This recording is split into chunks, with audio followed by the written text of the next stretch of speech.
Swayam Prabha. Digital India. Educated India.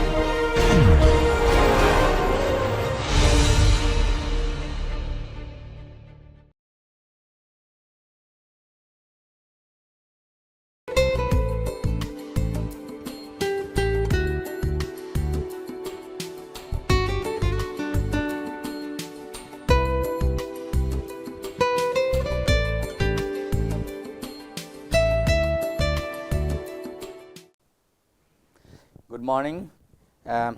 Welcome back to our continuing series of deliberation on emotional intelligence. Today we will be exclusively dealing with the concept, theory and practices of emotional intelligence.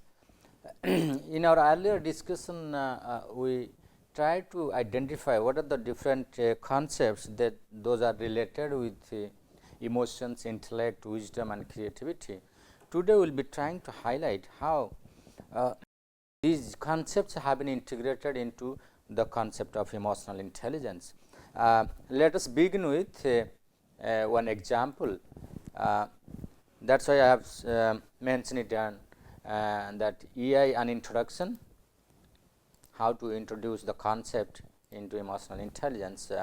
This is one incident that happened in fact in a very excited World Cup football match few years ago. These are two players, they fought with each other on the grounds for the sake of winning their World Cup for their respective countries, and what happened on the field is rest is history. So, one player belongs to the French team, the other one belongs to the Italian football team. The white T-shirt person is known as Zidane, and the another his counterpart from Italy. After this incidents, many people started gossiping about what gone wrong with Zidane, that he displays such kind of unwanted behavior, on-field behavior, which led him to throw him out of the field. Some people started interpreting his behavior. What could be wrong with this guy who is exceptionally good in football? In the same team, after the match, the same year, this person was declared as the FIFA Player of the Year by the French team, and also one of the best player in the world. He was rated as one of the best player in the world in football.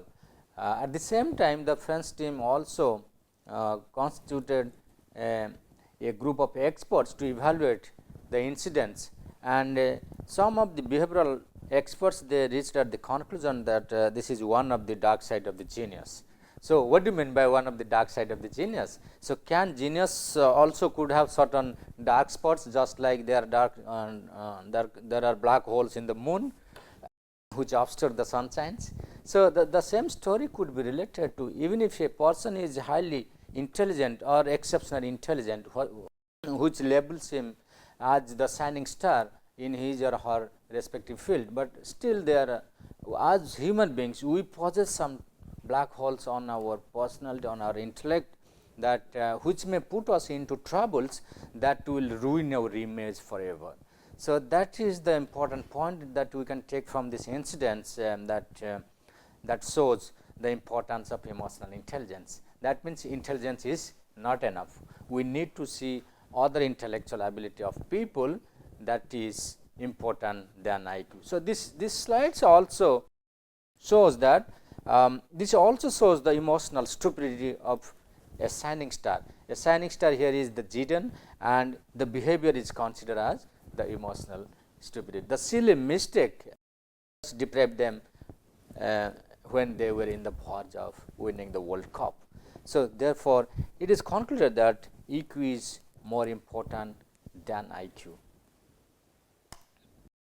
So, let us begin with one more example, what we call EI with an example. When someone you respect humiliates you by making a joke in front of others about a mistake you have made, how would you react? So, just go through the situations clearly and understand it. Below to that, there are a few choices. what do you think that could be the possible answer here to the incidents that happen? I repeat that this is an incident depicting that when someone you respect humiliates you by making a joke in front of others about a mistake you have made, how do you react? If you analyze the situation, you will find, see, these are 5 alternatives I have just listed here. That could be a number of alternatives, and in fact all are correct answers, none of them are wrong answers. But the importance lies in which one is the most correct answer to the situations. Is there any answer that is most appropriate, that is mostly approved by people or general population in society? Let us examine one by one. So, the first one is that go home and vow never to put yourself in such situations. There are people, they do not react on the spot, they just take it, and when they go back home they start examining why it happened to me only. In fact, he is the most respected person in my eyes, he should not have offended me in the presence of others. So, is there something wrong with me or something wrong with the person? So, the person keep on trying analyzing from all perspectives, and then he reaches at the, or she reaches at the conclusion that yeah, there must be something wrong with me. So, he or she starts feeling guilty. So, this is how he or she decides that I will never commit such a mistake that put me in this kind of situations. See, it is creating a kind of guilty or regret or creating a painful state within the person. But is there the only choice or only answer that a person whom he or she respects should not react instantly, should go back and regret, or is there any other alternative that could be responded on the spot? Let us examine. I have mentioned here that there could be another answer, like you get hangover about the incident. We all are human beings and it is quite natural. This is what we call a natural response to any kind of emotional situations. If you respect somebody, you feel that he is a respectable person in your eyes and you do not feel to instantly reacting to the person. So, what happens? You bear all the pain, all the reaction within yourself, and that keeps on boiling you just like water boils inside the heater. You get hangover. It all the times pinch you, gives you pain inside you, and it's just like, suppose a drunkard when he drinks in a bar, suppose has taken 2-3 packs more than his capacity, the next morning he gets hangover, headache, nausea, vomiting, etc., etc., and it troubles for the whole day. But the emotional hangovers are more painful and more long lasting and enduring than alcoholic hangovers. So, this is what I exactly quote in my class to the students. If you have some sort of alcoholic hangover, it will last for shorter time, but if you have a emotional hangover like fight between friends, roommates, or you could just imagine the relationship between India and Pakistan. When India and Pakistan they separated from each other, just imagine about that. You have seen Gadar, you have seen many other movies related to India and Pakistan, isn't it? So, what is happening? You could easily imagine the emotional reactions of people from each other's countries, and that is the only emotion that is haunting the two countries since last 70 years. Just imagine the power of emotions, and that is why I used to say you get hangover about the incident, it all the times. So, there are some group who experience this and it is quite natural, but is that all about it under these given situations? There may be another situation, say for examples, make a sharp comeback. The third choice is make a sharp comeback. Is it possible as human beings? Just imagine, just think for a while. It is possible. Many people say yes, it is possible. See, nothing is impossible in this world, but impossible is impossible. So, if you think that yes, you can get a comeback with all pain and gain. So, you can come back. But in order to make a sharp comeback under a very emotionally turmoil situation, it is quite difficult.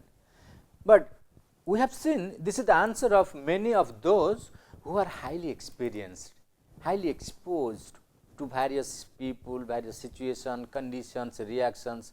They often say, when I ask senior people, okay, most of you say that I will make a sharp comeback under this given situation. What could be the reason? Why do you think so?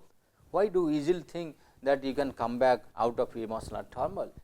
They used to reply me in their response, they say, sir, we have seen the whole world. Life is full of up and downs, and there are many more severe situations we have faced. This is nothing in front of them. So, what is the summary of out of it?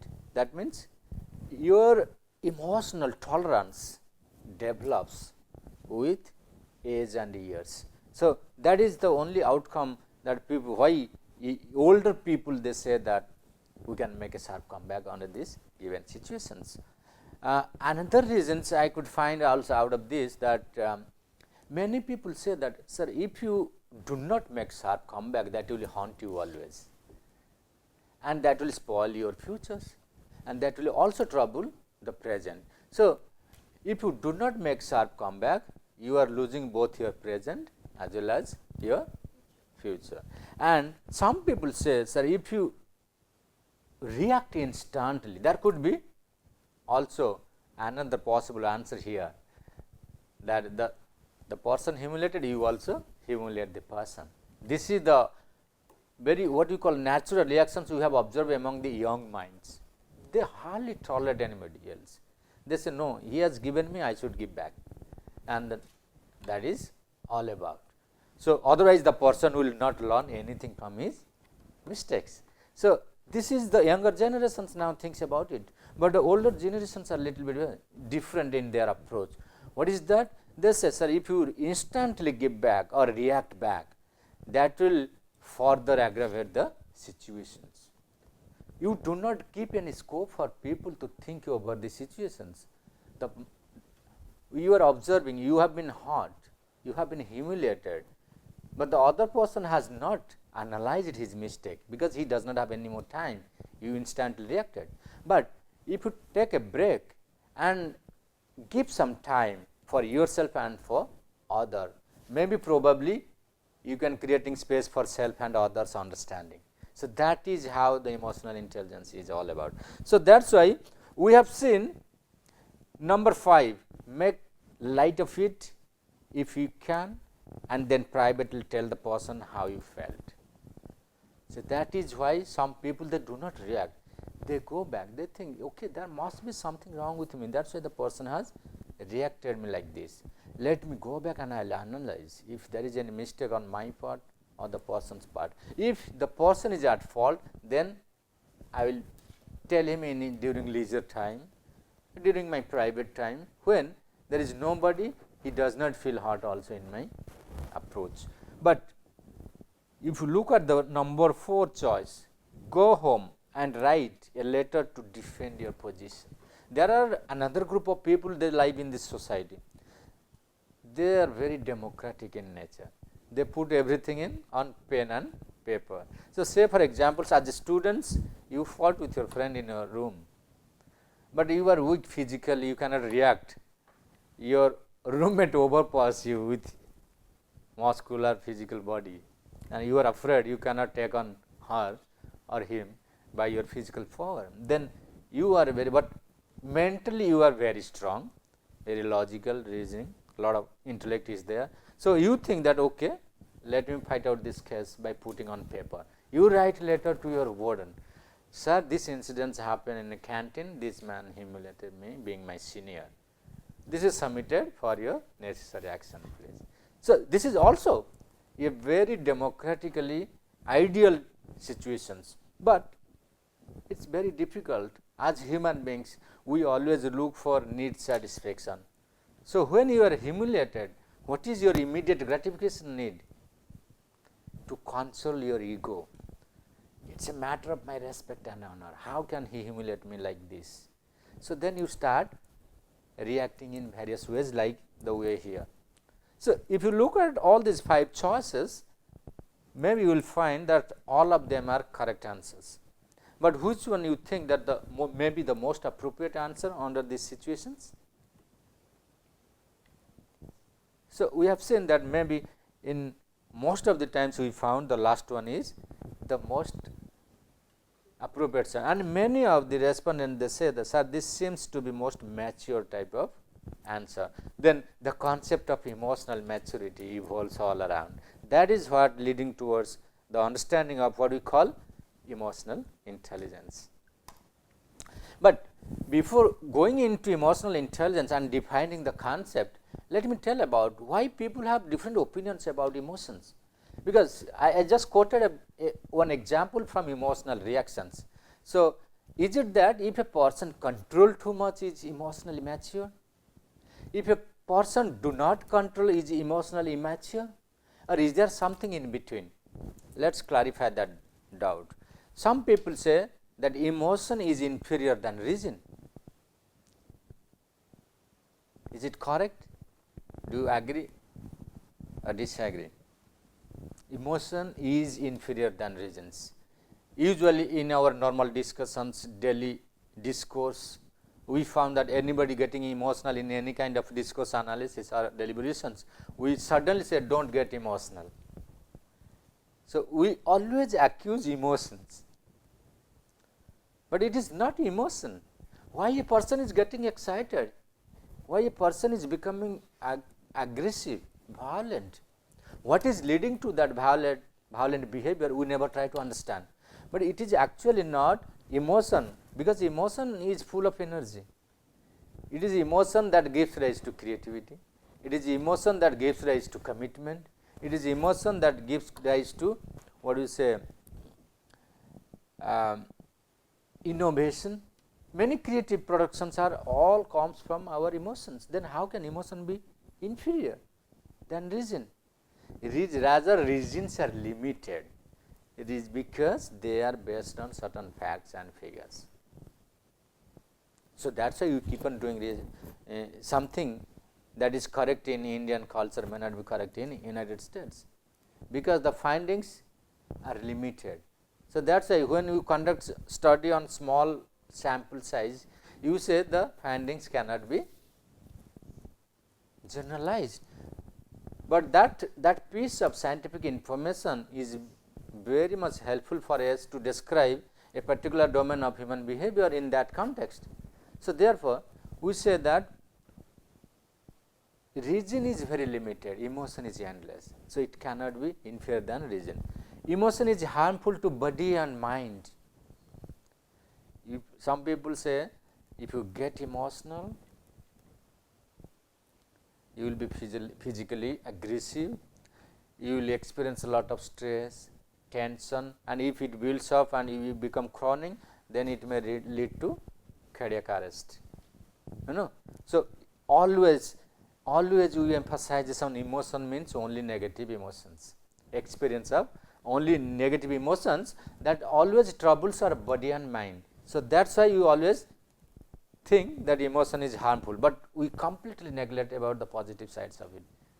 We never realize that it is the only emotion that brings peace of mind, tranquility, health, happiness and prosperity in human life.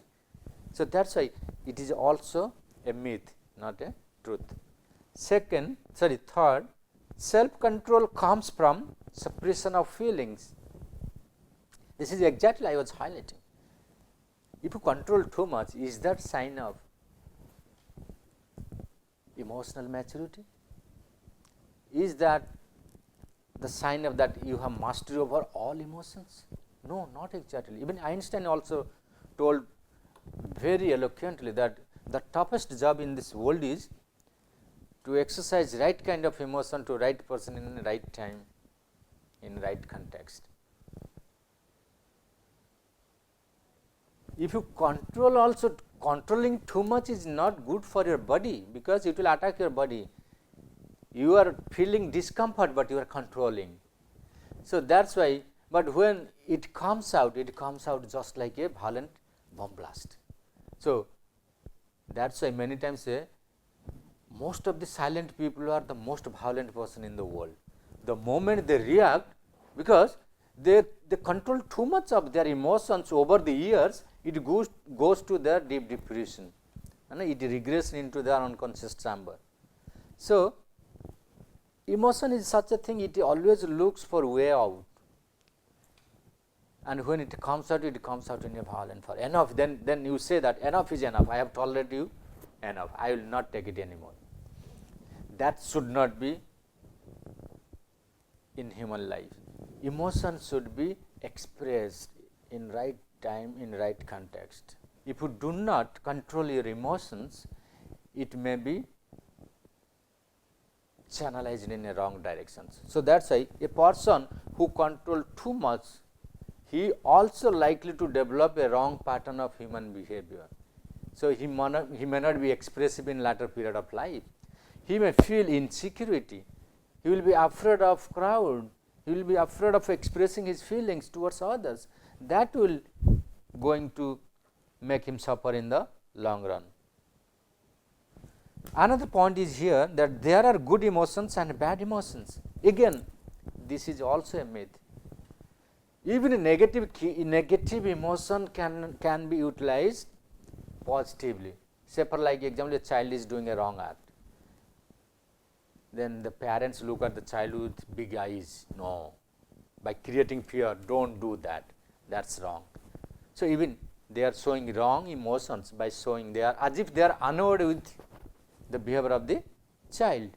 So, that annoyance creates or brings a change in child behavior not to do a wrong act. So, that is how I say that there is nothing like good and bad emotions. Emotion is emotions. The way you channelize and the outcome of the emotion in fact decides what is wrong, what is bad. Emotion influences judgment. No, again it is also a myth. Emotion never influences judgment. It is the perspective that you bring to your argument always influence. Say for example, suppose you are a justice, you are from the white group, but the victim is a black. Then you think that, oh, this is a black and he belongs to a different race, I am a superior race and he has committed a crime against the white. Then that negative racism, see the kind of logic you are bringing to racism is deciding that yes, the black should get high level quantum of punishments than the white. So, this kind of bias, the stereotypes, biases that exist in society that in fact regulate our behavior, it is not our emotions. The kind of logic, the opinion, the perspective we develop over period on a particular issues may regulate our emotions. So, that is why we often say that emotion influence judgment. No, the logic reason that you use in our emotional assessment that directs our emotions decides our judgment. So, it is not emotion that influence judgment, it is the logic that used in our emotional analysis influence our judgment. So, therefore, after all these analysis, we could examine the different emotional and intellectual pattern of our behavior, and you can see and define that what emotional intelligence exactly is. Emotional intelligence is the ability to perceive, understand and regulate emotions in self and others to promote emotional and intellectual growth. So, this definition seems to be a very comprehensive one. See, it has 4 important characteristics I could see here. It is the ability to perceive, accurately perceive emotions in others, to understand. When you perceive, are you able to meaningfully understand those emotions? Regulate emotions. When you judge certain emotions in other face, or when you experience certain emotions, are you able to regulate them in proper directions? That is another also domain of emotional intelligence. And the 4th one is to promote emotional and intellectual growth. Can emotional intelligence be used as a tool for enhancing emotional and intellectual growth? Yes, that is possible. We will be discussing all these things in our next ongoing discussions. But before that, I will be touching upon very quickly on the 4 important theories of emotional intelligence or approach of emotional intelligence. If you look into the whole history of emotional intelligence, all these theories and models could be put under 2 important framework. They are called the first one is called ability model.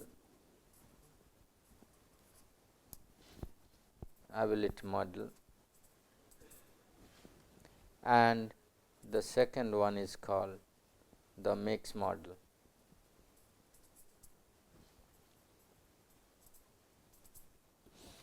So, the ability model was given by Shalaby and Mayer,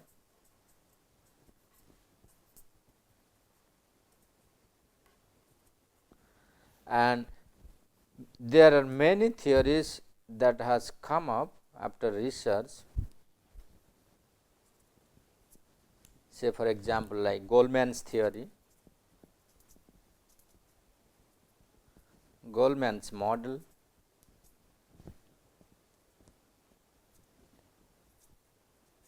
Cooper and Sabaf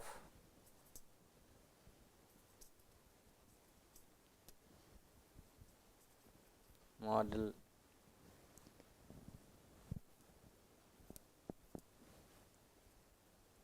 then there Barron's model also, Barron.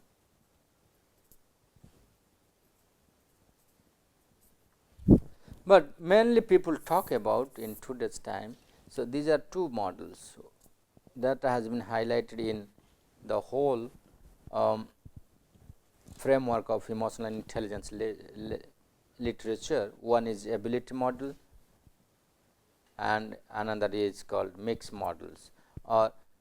Going further, this mixed model approach has been further categorized. Say for example, some people say this is called skill based, skill and competency.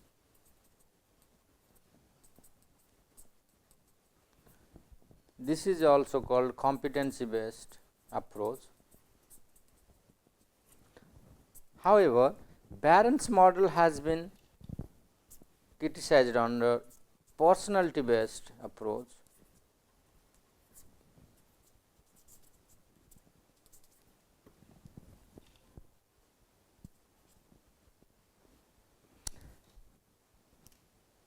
There is another approach known as to be trait TI approach.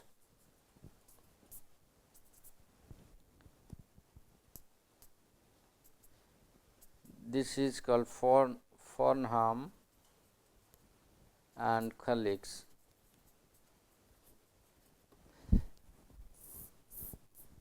So, these are few approaches that has been developed over the period of with the passage of time.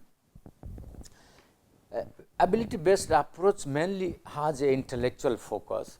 They looked into how emotion has been reasoned out, how emotion has been logically utilized in human behavioral context. So, that is how Mayer and Shalaby talk about how regencies bring into emotional analysis. When you talk about the second approach, what you call Goldman's approach, the performance based approach, in organization, every organization looks for skillful employees. They should possess certain competencies that may help them to produce effective performance. So, Goldman, out of his work, he reached at the conclusion that employees should possess certain skills and competencies that will make them star performer.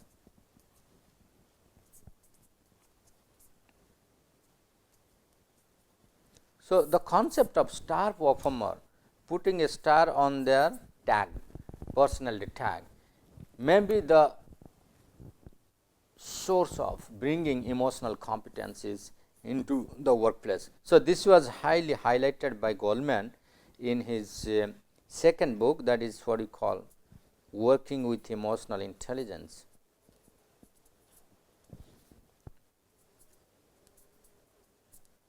Working with emotional intelligence. This is also Goldman's one of the best selling book.